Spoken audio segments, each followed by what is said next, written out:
Vamos abrir a palavra do Senhor no Evangelho de Mateus, capítulo 11. Você que tem nos acompanhado na exposição do Evangelho de Mateus, que temos feito desde o capítulo 1, já sabia que nesta noite nós continuaríamos a falar do capítulo 11 de Mateus. E nesta noite nós colocaremos a nossa atenção sobre os versículos 16 a 19. E somos surpreendidos no meio desta narrativa, no meio da história contada pelo evangelista Mateus. Nós somos interrompidos por uma parábola. Então, embora daqui a pouco tempo nós estejamos no capítulo de número 13, se você der uma olhada, uma folhada na sua Bíblia, você vai poder contemplar com seus olhos aí o capítulo 13 e perceber que o capítulo 13 de Mateus é o famoso e conhecido capítulo das parábolas do reino. O Senhor Jesus está nos preparando para ouvir sobre o reino e muito especificamente. Mas aqui no capítulo 11, nós somos interrompidos na narrativa, naquele discurso que Jesus fazia a respeito de João Batista, pela parábola das crianças na praça. Você já conhece a parábola das crianças na praça? Aqui as crianças estão dizendo que sim. Muito providencialmente o Senhor colocou nesta noite a parábola das crianças na praça, uma vez que as crianças têm nos ajudado na direção do culto desta noite. Então, providencialmente, as crianças continuam sendo aí usadas por Jesus e nos auxiliando no entendimento das verdades do reino. Vamos ler o texto. Mas a quem hei de comparar esta geração? É semelhante a meninos que, sentados nas praças, gritam aos companheiros: Nós vos tocamos flauta e não dançastes, entoamos lamentações e não pranteastes. Pois veio João, que não comia nem bebia, e dizem: tem demônio. Veio o Filho do Homem, que come e bebe, e dizem: eis aí um glutão e um bebedor de vinho, amigo de publicanos e pecadores. Mas a sabedoria é justificada por suas obras. Vamos orar? Vamos fechar os nossos olhos.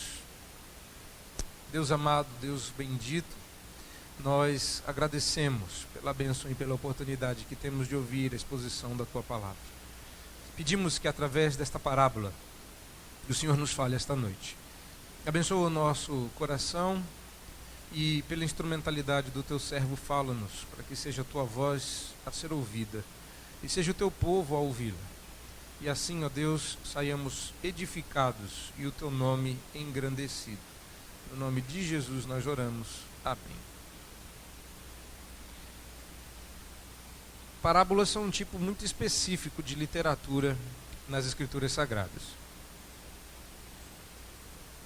Elas não encerram muitas lições, a bem da verdade uma única lição geral, e tem uma comparação direta com o seu contexto. É claro que nós isolamos a parábola do restante do texto, porque é importante que cada parábola seja entendida naquelas peculiaridades que o Senhor Jesus levanta em cada parábola, naqueles detalhes que cada parábola tem de diferente uma da outra e explicam o contexto em que elas estão, a situação em que elas se encontram. Eu ia usar as crianças sumiram, foram todas lá para cima. Isso, tá certo. Eu ia mostrar para as crianças, então as crianças vão ter que me ajudar de outra forma. Tem umas crianças aqui na frente, não é?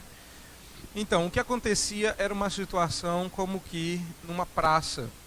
Eu vou pedir aqui que as crianças me ajudem. Vocês podem subir? Venham aqui. Isso, vem aqui. Vem aqui.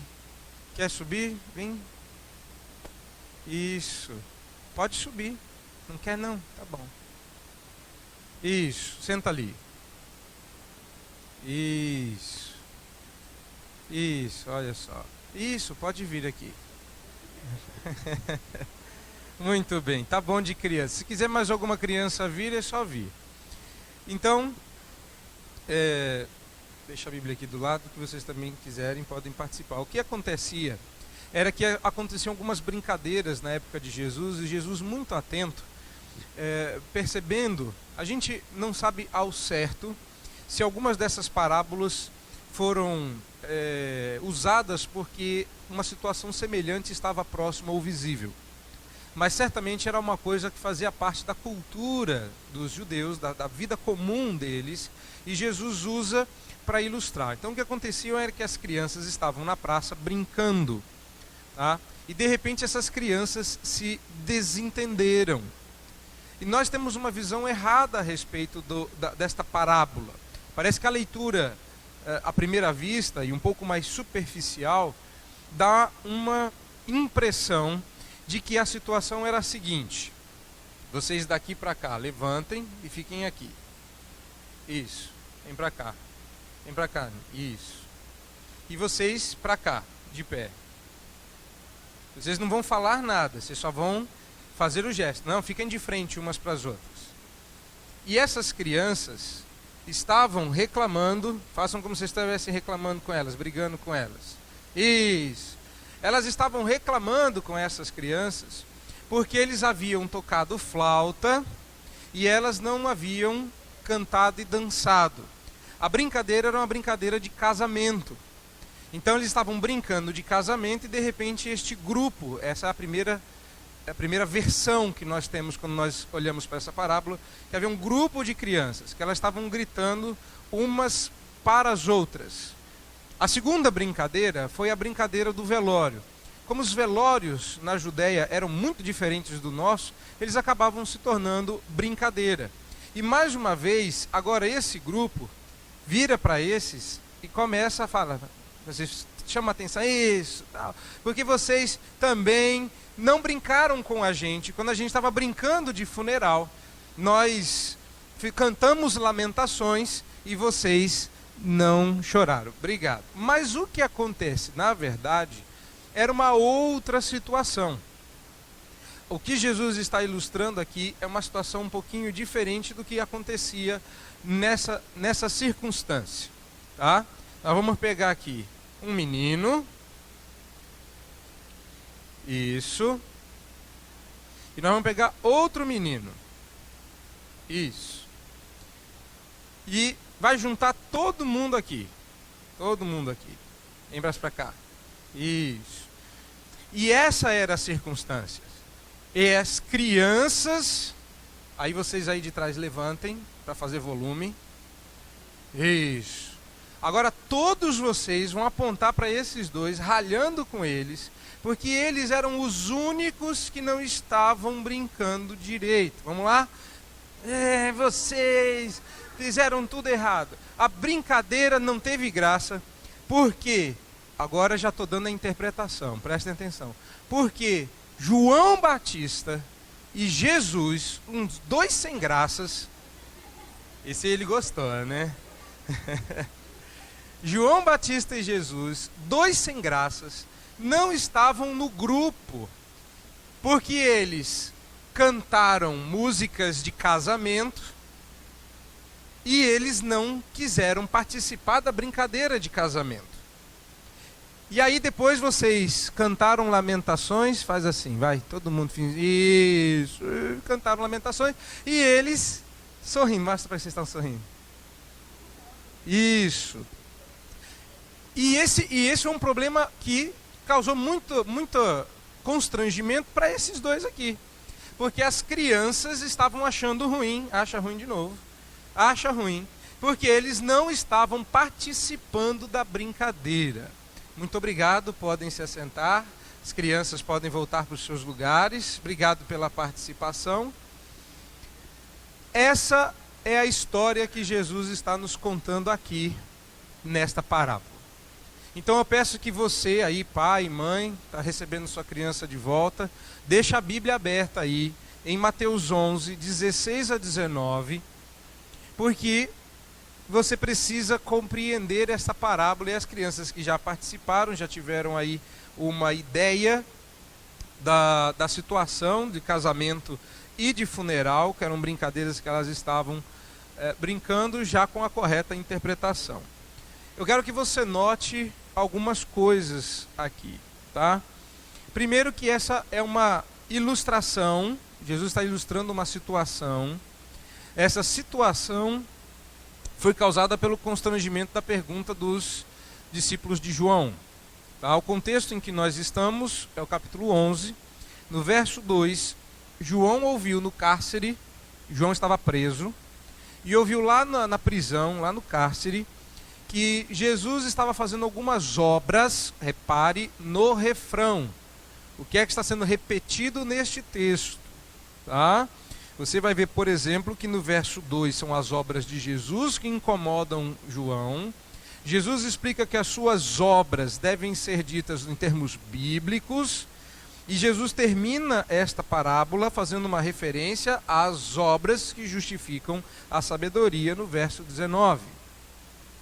Tem que mostrar aí para a sua criança, senão ela não vai entender. Mostra aí que a palavra obras aparece no verso 2, aparece no verso 19. Não é usado a palavra obras aí, mas são para as obras de Jesus que Jesus aponta para explicar a João o que estava acontecendo no verso de número 5. Tudo isso no capítulo 11.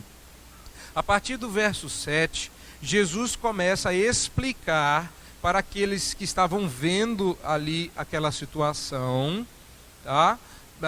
Pelo contexto e pelo que a parábola nos aponta, muito provavelmente os fariseus estavam ali também assistindo aquela cena, e Jesus começa a falar do reino dos céus. Confira no verso 11. Então, no verso 11, Jesus faz uma referência aberta ao reino dos céus e localiza João Batista no reino dos céus e o coloca fora. Reparou? João Batista é o último dos profetas do Antigo Testamento. O que Jesus está fazendo é inaugurando uma nova era, o reino dos céus, aquele reino que ele, como rei, veio estabelecer. No verso 16, então, Jesus abre espaço aí para uma correta interpretação, essa que eu acabei de dar no final, que as crianças estavam achando ruim com as duas crianças que não estavam brincando, e essas duas crianças eram Jesus e João Batista. Como é que a gente sabe disso? Verso 16, olha lá, mas que hei de comparar esta geração. A quem hei de comparar esta geração? Repare que João e Jesus estão fora desta comparação. Ele está dizendo que a presente geração é semelhante a meninos que gritam aos companheiros. Reparou? A presente geração é comparada, aqui ó, para você lembrar, ao grupo que achava ruim. E eles gritavam aos companheiros. Jesus nunca se viu distante do seu povo. O Evangelho de João diz que ele veio para os que eram seus, mas o que aconteceu foi que os seus não o receberam. Então Jesus estava dizendo, eu sou companheiro de vocês, assim como João Batista também é. Mas vocês estão brigando conosco. E vocês são semelhantes àquelas crianças que a gente de vez em quando vê na praça brigando uma com as outras, porque não entrou na brincadeira. Se você é pai e é mãe, já recebeu os amigos de seus filhos em casa quando eles eram pequenininhos, você vai ver que de vez em quando acontece essa rixa, essa briguinha, que vem sempre alguém dizer, pai, mãe, ou tio, tias, não estão brincando disso que eu quero brincar, ou eles não estão deixando eu brincar com eles. Não é verdade que isso acontece? Você lembra disso que aconteceu com você? Você ia reclamar e falar, poxa, ninguém quis brincar comigo de Power Ranger. Só para fazer uma ilustração que aconteceu hoje cedo na sala das crianças. E essa reclamação, Jesus está dizendo, parece coisa de criança o que vocês estão fazendo comigo e com João Batista. Por quê? Porque nós estamos sempre errados na visão de vocês. Verso 17. Vocês tocam flauta para dançar e lamentação para chorar, mas estão fazendo isso na hora errada. essa interpretação também coloca, agora você vai ter que traduzir para sua criança aí, né? Em termos cronológicos.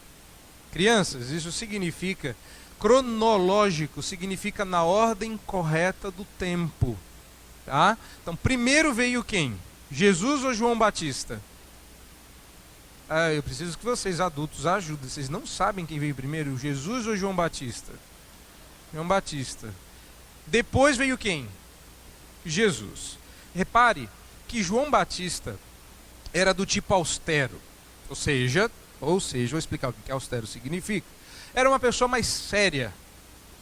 Ele era alguém que não era dado a brincadeiras.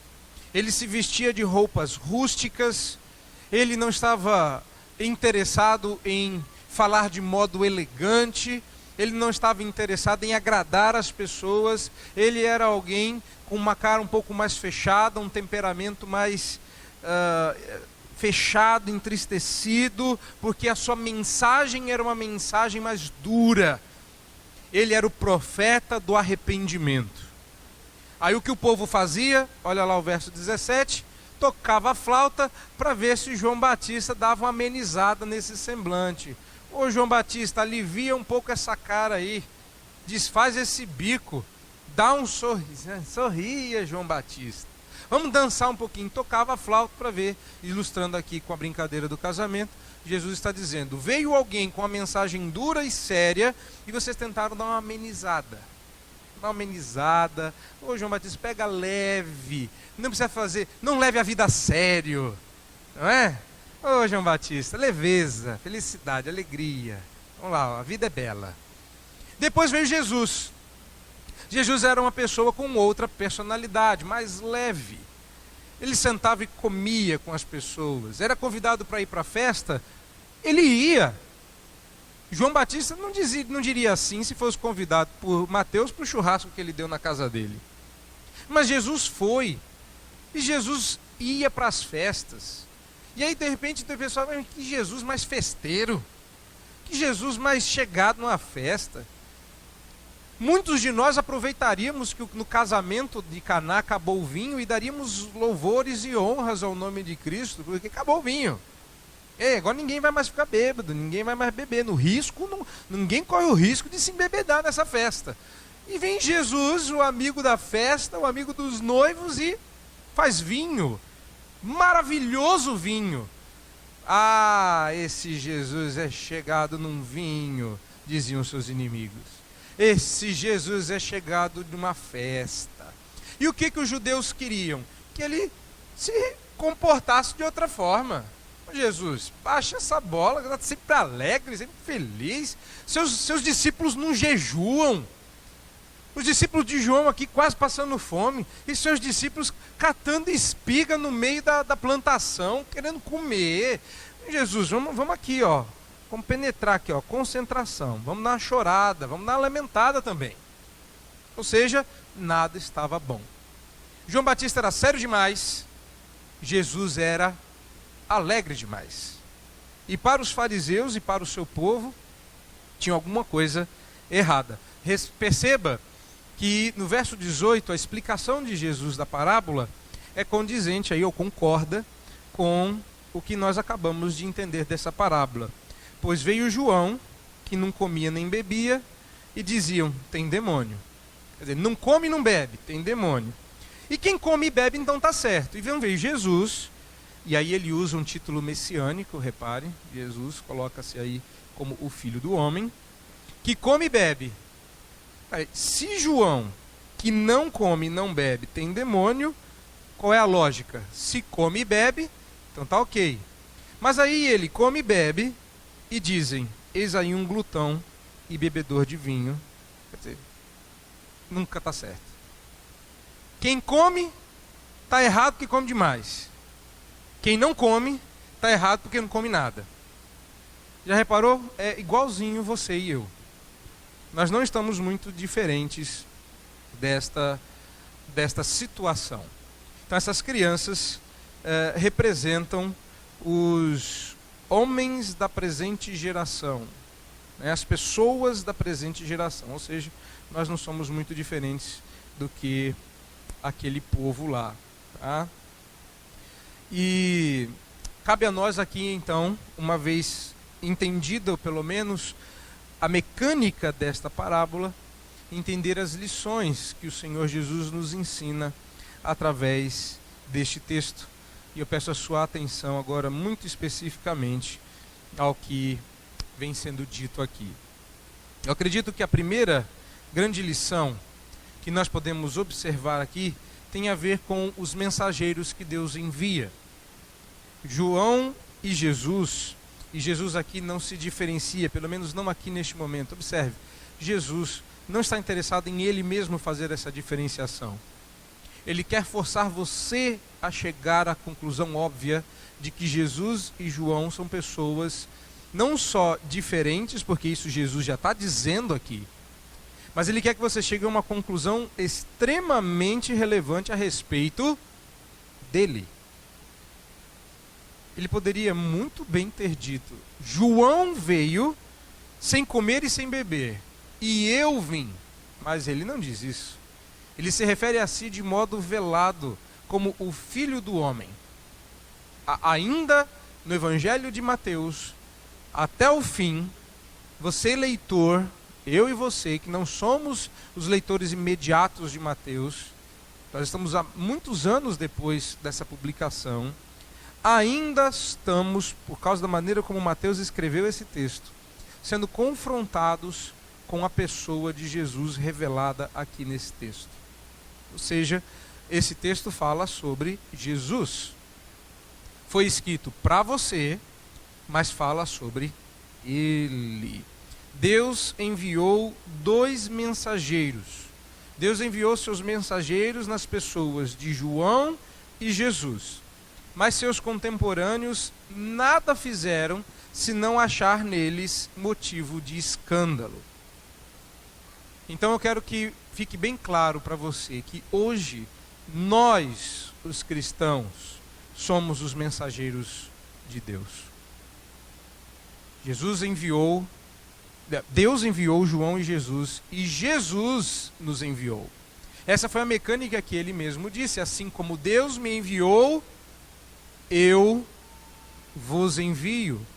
E hoje, quem são os enviados? Quem são os mensageiros? E aqui a ideia de mensageiro. João trouxe uma mensagem. Jesus trouxe uma mensagem. Eles personificavam a sua mensagem. João falava sobre arrependimento e era alguém sério. Jesus falava sobre a salvação e o reino dos céus e era alguém alegre. Eles personificavam a mensagem que traziam da parte de Deus.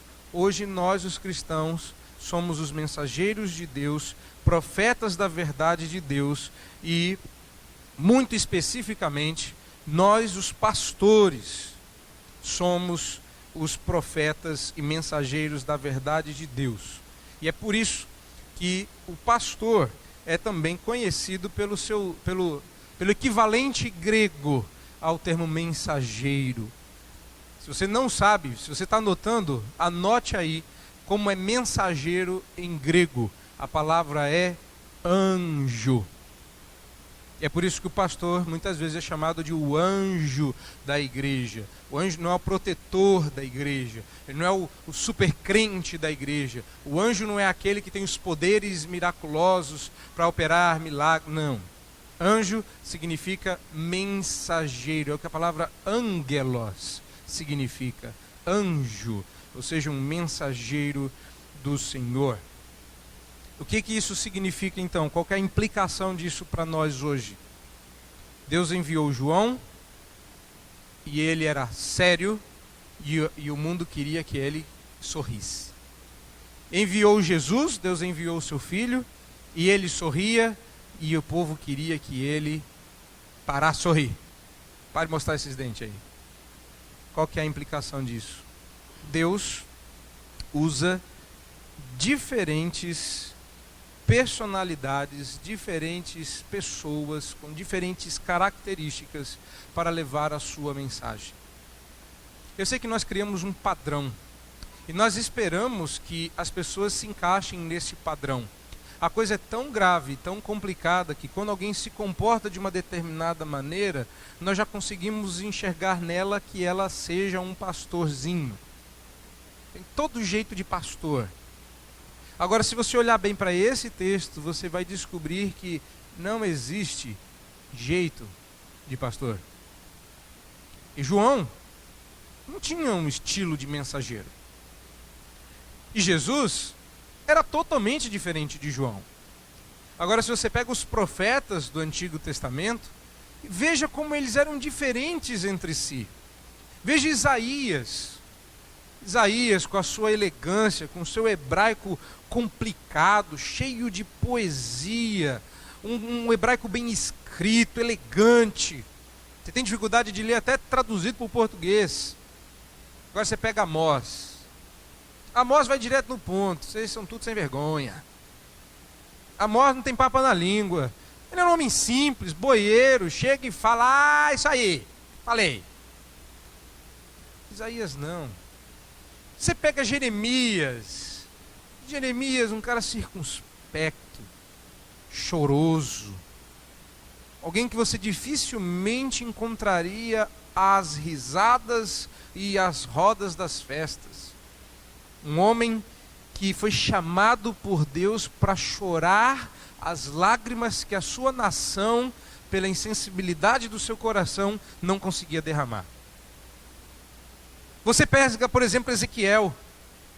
Um homem que foi treinado a vida inteira para ser sacerdote, é chamado por Deus para ser profeta. Um homem que consegue ser um pouco Isaías, um pouco Amós, pregava muito bem, diz a Bíblia. Pregava tão bem que o povo se reunia à frente dele e dizia: você é para nós como quem canta canções de amores. Era uma versão veterotestamentária do Roberto Carlos. Eu sentava lá, puxa, mas como ele prega bem. Entrava por um ouvido e saia pelo outro. Mas, nossa, como Ezequiel fala bem, né? A gente não vai prestar atenção em nada do que ele está falando, mas, puxa vida, que gostoso quero ouvir Ezequiel. Pensa em Jonas, mal-humorado, indisposto. Diga a Nínive, e ele disse da pior maneira possível. E a minha pergunta é, eu dei aqui alguns perfis. A minha pergunta é, quais deles Deus usou? Resposta? Todos. Deus vai te usar do jeito que você é, mas o mundo vai pôr pressão para que você seja da maneira como eles esperam que você seja. Ruim é quando nós encontramos dentro da igreja pressão para que os mensageiros do Senhor sejam da maneira como nós achamos que eles devem ser. E esquecemos que Deus nos usará como somos. Se você é sem graça, Deus vai usar você em toda a sua sem gracice. Se você é engraçadinho, Deus vai usar toda a sua graça para revelar a graça dele aos pecadores.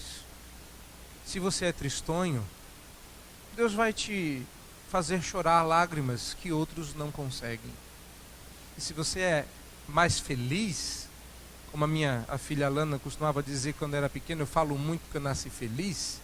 Então, se você é esse tipo de pessoa que nasceu feliz, que acharam que você estava chorando, mas era uma gargalhada que você estava dando quando é pequeno, você é esse tipo de pessoa que tudo está sempre bom, talvez você seja um instrumento de Deus para alegrar a vida daquele que precisa de consolo. De uma forma ou de outra, eu quero que todos vocês aqui dentro saibam, Deus te fez assim, porque Deus quer te usar assim.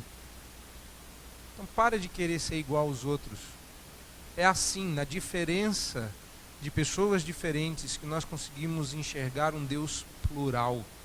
Um Deus que se manifesta na sua multiforme graça. Que levantou uns para serem apóstolos, outros pastores, outros mestres, outros missionários, outros para o ensino, outros para a ação social, outros para um trabalho, outro para outro. Porque Deus quer pessoas diferentes. Porque Deus não fez todo mundo num molde só. Assim como João e Jesus. João e Jesus. Eles eram pessoas diferentes, usadas para fins diferentes, com vistas a mostrar a graça de Deus. Então a primeira lição que nós tiramos daqui é: Deus tem diferentes mensageiros, porque a mensagem tem diferentes aspectos. Deus tem diferentes mensageiros, porque a mensagem tem diferentes aspectos. Ela não é uma coisa só. Ela é uma mensagem multifacetada, ou seja, tem várias faces. É como um diamante, é bonito porque tem várias faces, ele não é unidimensional. Depois, nós podemos perceber uma segunda lição aqui nesse texto. Repare que Jesus, quando conta essa parábola e explica que não interessa se você é João ou se você é Jesus, você vai estar sempre errado. Você é triste, querem que você sorria, você sorri, querem que você se entristeça, você vai estar sempre errado. E a segunda lição que nós podemos tirar aqui é que esta parábola ilustra a pressão do mundo sobre nós, para que nós amoldemos o nosso comportamento em consonância com o mundo. O mundo estará e está sempre exercendo forte pressão sobre nós, para que você se comporte como o mundo espera ver você se comportando. Nós não podemos ser exceção segundo o mundo. Já reparou que quando você diz que é um cristão, um evangélico, eles já esperam que você se comporte de uma determinada maneira? E eles pressionam para que você se comporte de outra? Já percebeu a pressão para que você reaja de uma forma que contraria a sua fé, que contraria aquilo que você crê? Se você não está sendo pressionado para viver como o mundo, é porque você já está vivendo como o mundo. Você não precisa de pressão. A gente pressiona até que a coisa entre no eixo. Entrou no eixo, a gente para de pressionar. Você não está sentindo pressão do mundo? Mau sinal. Mau sinal. E por que existe esta pressão? Porque o mundo cria expectativas a nosso respeito. Somos profetas da verdade de Deus, e esta, definitivamente, não é a expectativa do mundo a nosso respeito. Vou repetir. Se somos enviados como mensageiros, tal qual João e Jesus, nosso Mestre e Senhor, então somos, como João e o Senhor Jesus, profetas da verdade de Deus. Isso significa que nossa boca se abre para falar a verdade, e o mundo quer que você fique... Crianças, ajudem, que os adultos não entenderam. O mundo quer que você fique calado.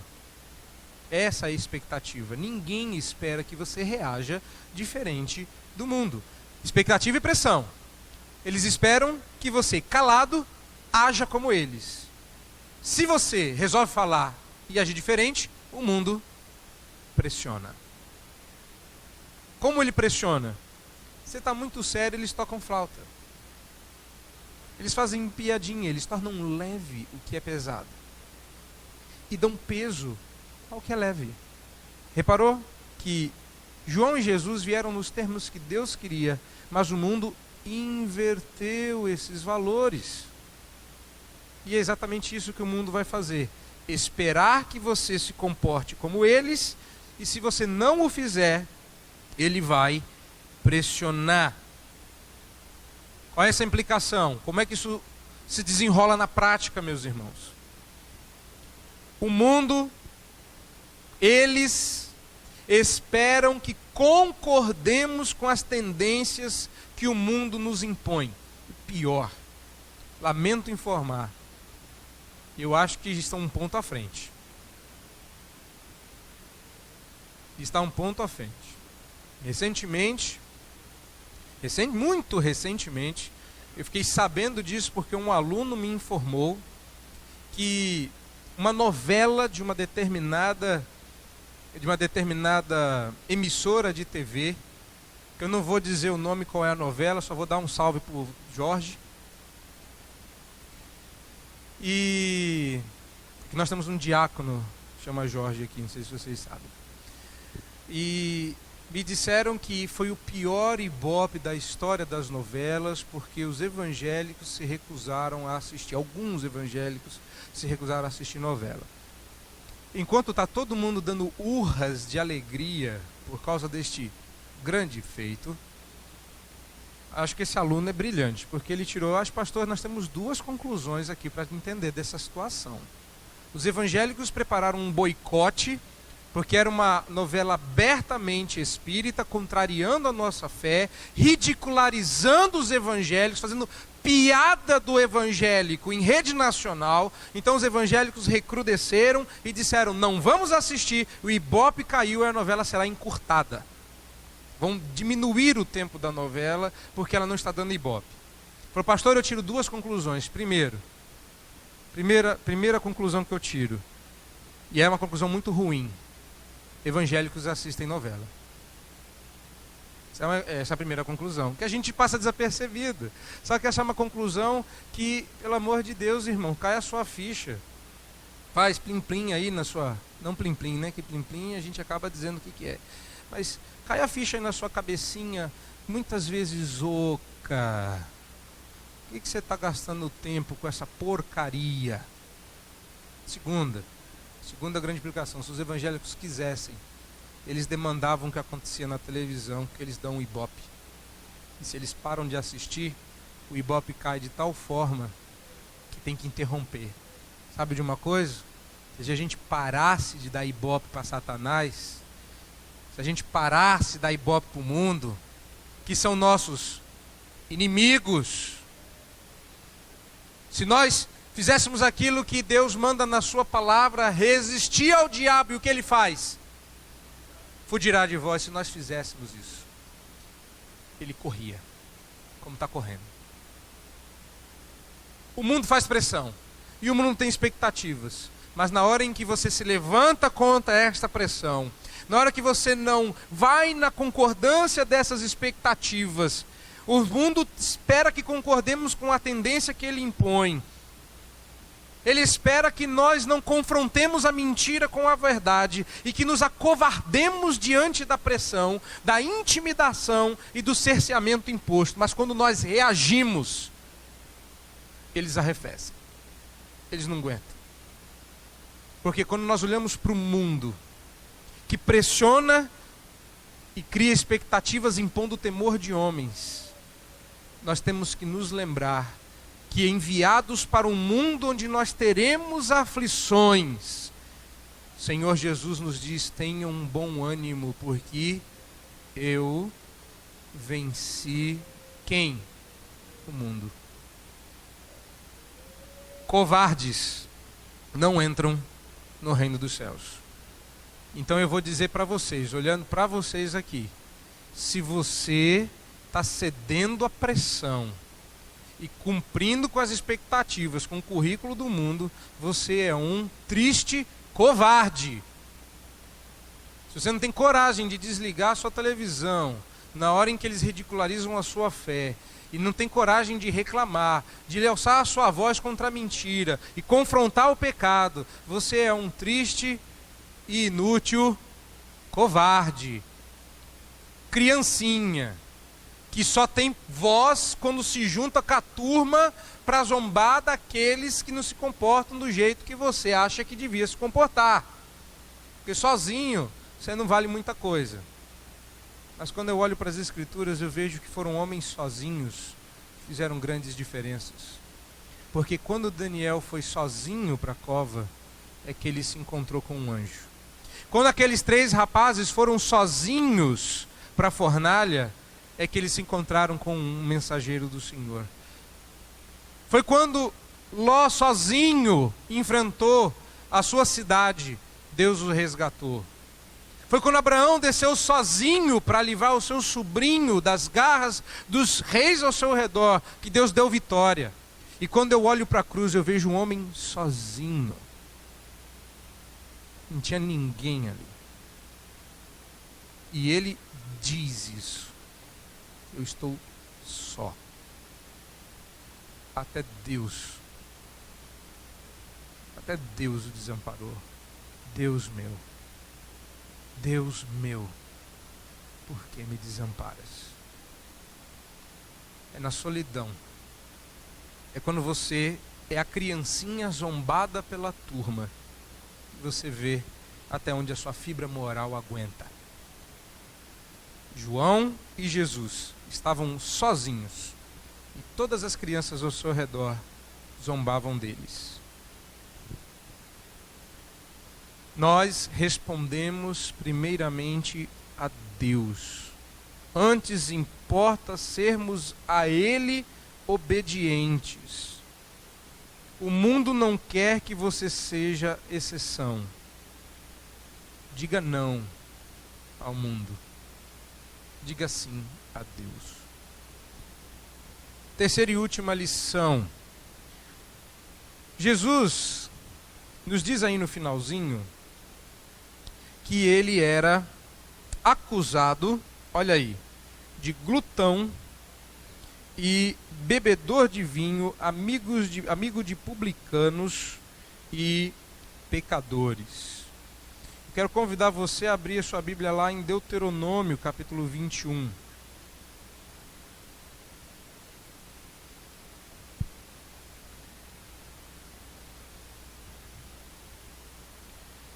A gente olha assim e fala, os discípulos de Jesus são iguais a Jesus. A gente acha isso bonito. Olha a acusação que eles estão fazendo a Jesus. Ele é beberrão, glutão, amigo de publicanos e pecadores. E a gente passa despercebido. É que ele gostava de beber, ele gostava de comer, uma pessoa normal. Não. O que aqueles homens estavam dizendo a respeito de Jesus era mais grave. Se você abriu aí em Deuteronômio 21 e não sabe qual versículo ler, é o verso 20 e 21. Acompanha na sua Bíblia aí de Deuteronômio capítulo 21, verso 20 e verso 21. Eles dirão: este nosso filho é rebelde e contumaz, não dá ouvido à nossa voz, é dissoluto e beberrão. Então, todos os homens da sua cidade o apedrejarão até que morra. E assim, eliminarás o mal do meio de ti. Todo Israel ouvirá e temerá. Esse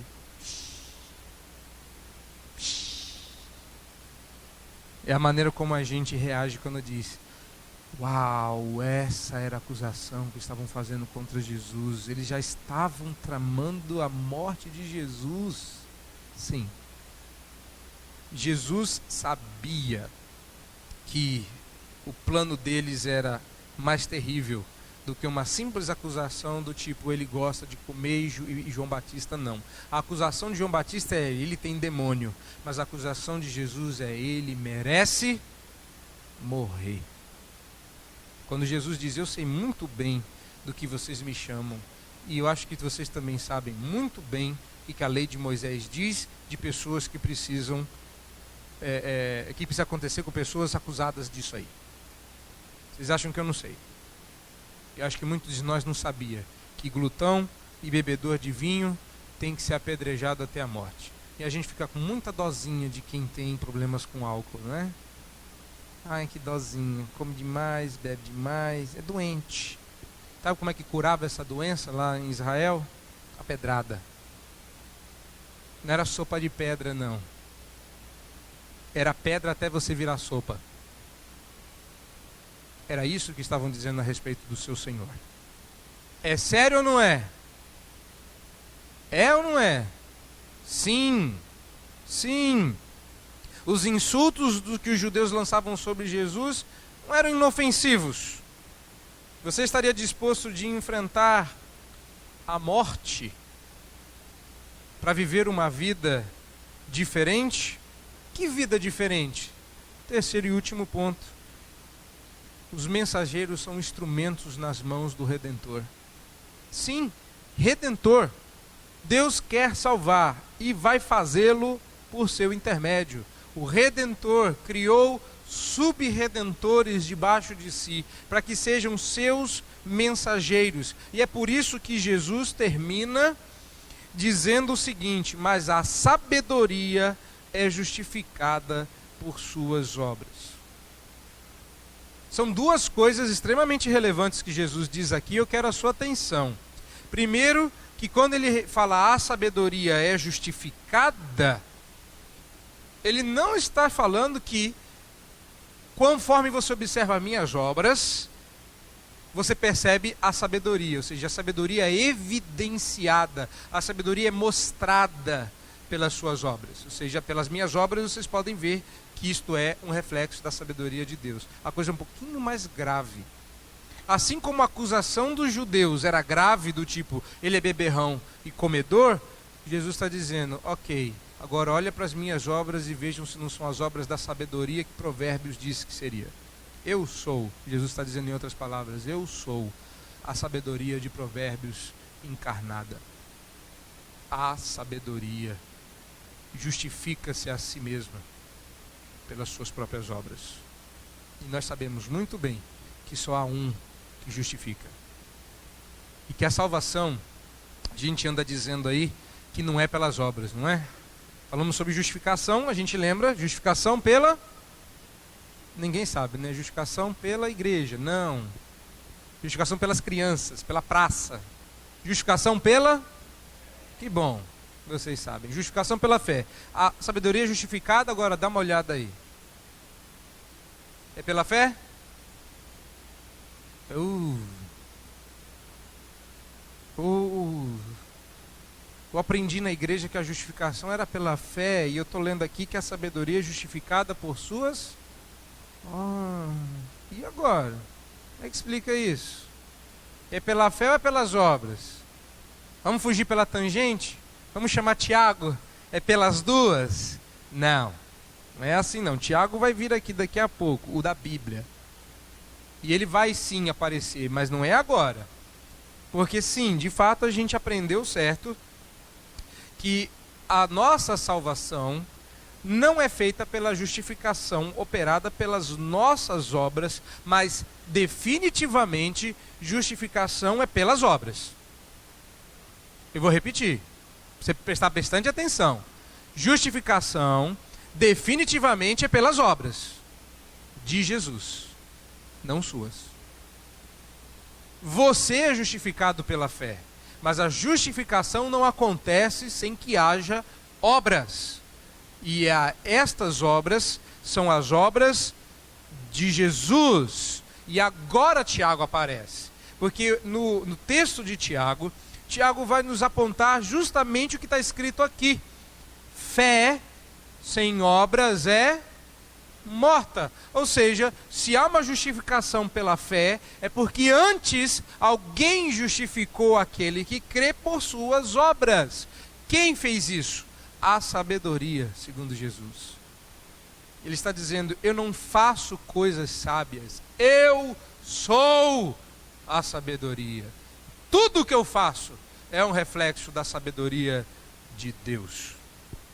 Jesus está apontando para as suas obras, que testificam da sua divindade, e são comprovações inequívocas de que o que eles estão vendo está se cumprindo as profecias que no Antigo Testamento falavam a seu respeito. No final, repare, esse é o começo do fim do episódio com os discípulos de João e a turma que assistia.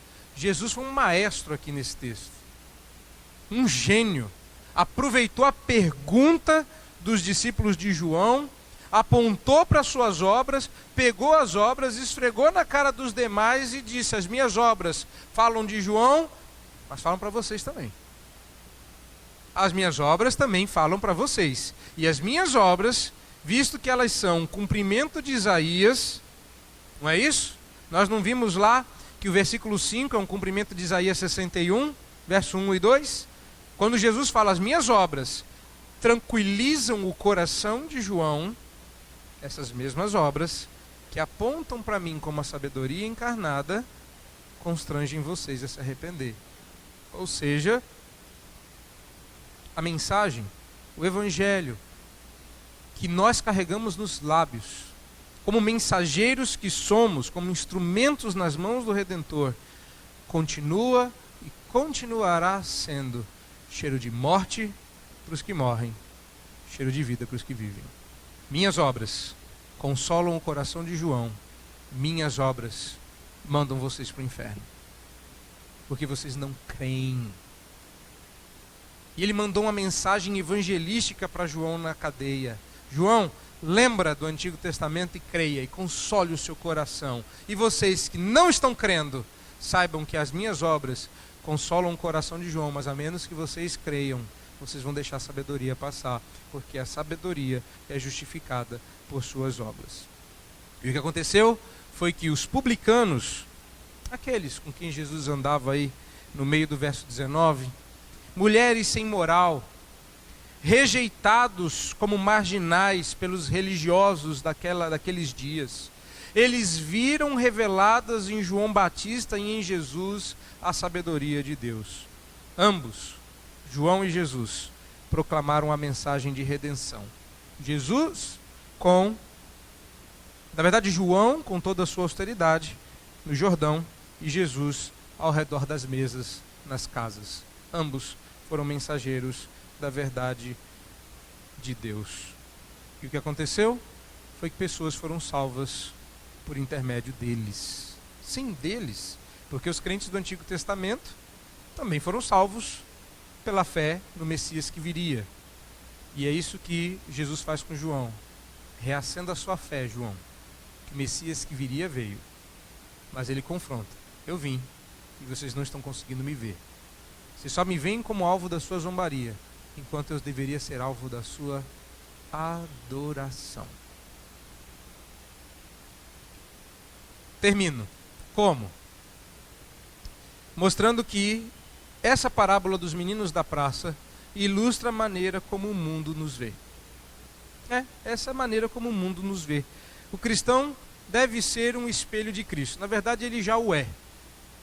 Às vezes ele é um espelho bom, às vezes ele é um espelho manchado, mas somos um espelho do Redentor. Somos cristãos, vemos aqui dominicalmente, aprendemos do Senhor Jesus, somos confrontados com a sua verdade, ouvimos os diferentes mensageiros com as diferentes faces da verdade, nos dispomos a ser instrumentos na mão do Redentor. Então eu gostaria de terminar dizendo que sim, nós somos espelhos do Senhor Jesus, ou seja, ao nos ver, o mundo tem que ver Jesus. E isso é bom, não é? É bom, mas dói. Como assim? Se ao ver o crente, o mundo enxerga Jesus, por mais digna que seja a nossa vida, por mais indigna que ela possa ser também, dignidade ou indignidade, ao ser de Cristo, é assim que o mundo acaba nos vendo, como Jesus. E isso é bom, mas é ruim. Sei que normalmente as coisas são ruins, mas são boas.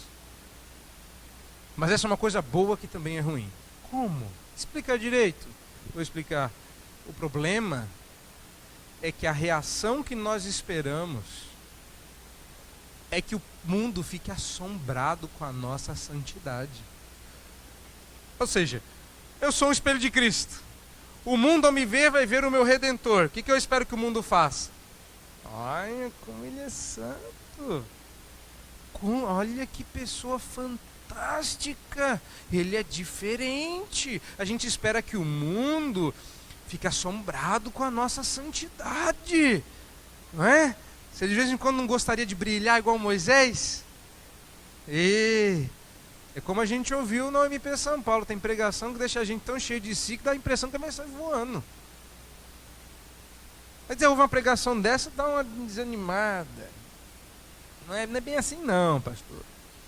Mas de vez em quando a gente não quer que o mundo olhe para nós e peça para que a gente ponha um véu na cara, que a nossa santidade brilha demais. Assuma que é. Senão, Nós adoraríamos que o mundo, ao nos enxergar como somos iguais a Cristo, ficassem admirados pela nossa humildade. Não é? Aqui falando é crente, ele é tão humilde. Você fica todo humilde, não é? Como eu sou humilde. Deus amado. Hoje em dia eu só oro para que Deus me dê sabedoria. A humildade Ele já deu. Não é isso? Para eu usar bem a minha humildade. A gente espera que o mundo fique constrangido pela nossa honestidade e retidão. A pessoa está pecando e enxerga, opa, chegou o crente, constrangido. É uma pessoa honesta, uma pessoa reta. Não é assim? Não é isso que a gente espera que o mundo veja em nós? Pois é, sabe o que é isso? Isso no mínimo, é ignorância bíblica. No mínimo. No máximo, no talo, no topo dessa montanha, um orgulho miserável que torna todo o seu exemplo indigno. Por que eu estou dizendo isso? Irmãos, olha para o texto. Se eles reagiram a Jesus assim, se hoje João e Jesus estivessem aqui, eles continuariam reagindo ao ministério de João Batista e de Jesus da mesma forma. Porque você acha que eles te consideram ou te considerariam mais dignos do que João e do que Jesus? Se ao te ver, veem a Jesus, então eles continuam te enxergando e te considerando indignos da sua amizade e da sua companhia, porque nós somos para eles marginalizados e deveríamos ser rejeitados como tais. Deu para entender a gravidade da coisa? Nós queremos ser mais bem tratados que João e Jesus. Mas só que se ao nos ver, eles nos veem como eles, então vão nos tratar como trataram João e Jesus. Novidade aqui no capítulo 11? Não devia, porque alguns capítulos atrás, Jesus disse que nós seríamos tratados como ele iria ser tratado.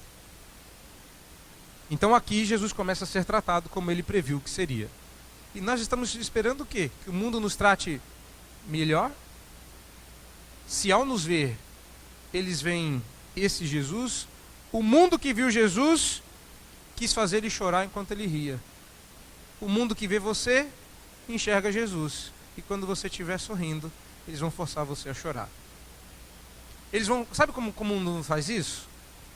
Ele vai colocar para você um filminho, uma novelinha, uma historinha, uma revistinha, um jornalzinho, um amiguinho, que quer fazer você torcer pelo vilão. Já assistiu um filme? Eu não sei quantos de vocês gostam de assistir filme.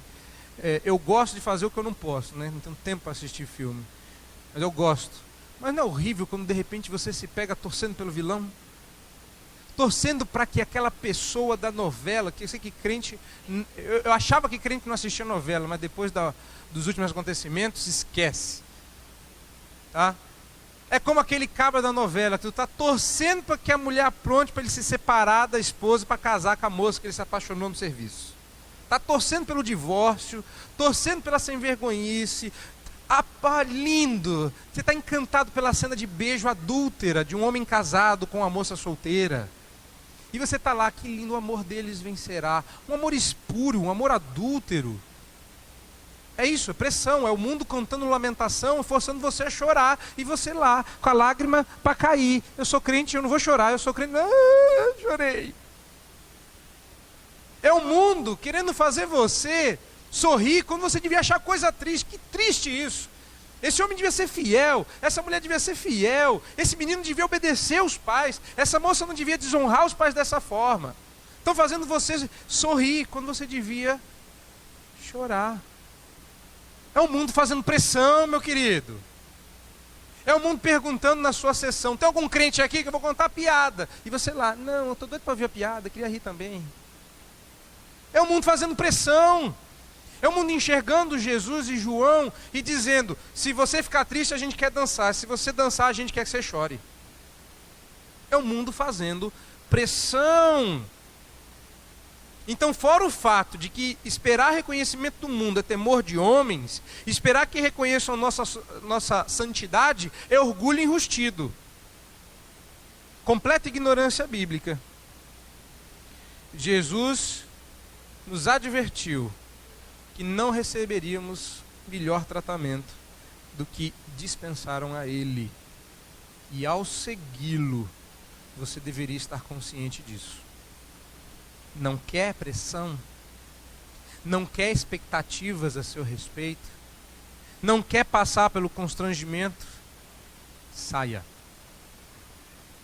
É sério. Abandone a fé. Oi, visitante, muito prazer, que bom que você está aqui. Quer seguir a Cristo? Esses são os termos. Não, não quero. Vai embora, para de vir. Ô pastor, agora que a igreja está crescendo, a galeria está aberta, para com isso, pastor. Ameniza aí. Toca a flauta. Eu troco. Ó que eu toco, hein, irmãos? Ó que eu toco, não é flauta, mas eu pego um trompete aqui, eu toco. Não força a barra. Irmãos, se você não está disposto a seguir a Cristo nos termos de Cristo, espera que o mundo te ame, já dizia o apóstolo João que a amizade do mundo é inimiga de Deus. Mas se nós somos amigos de Deus, como nós costumamos cantar, e então de quem nós somos inimigos? Do mundo. Do mundo. O que aconteceu? Ou estávamos surdos e não ouvimos a advertência quando Jesus disse, antes de começar a segui-lo, ou ficamos cegos, achando que as coisas mudariam com o tempo. Não.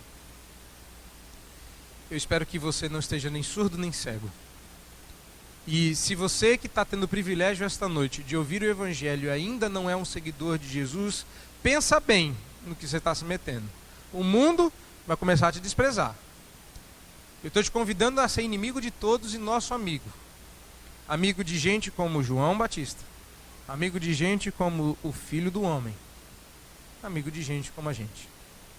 Mas se você não quer a nossa amizade, não quer o nosso trejeito, não quer os nossos gostos, não quer a nossa teologia, não quer a nossa doutrina, não quer a nossa vida, então não queira o nosso Deus, não queira o nosso céu, não queira a nossa companhia. É muito sério. A vocês que decidirem, não, eu topo, eu vou lutar com vocês.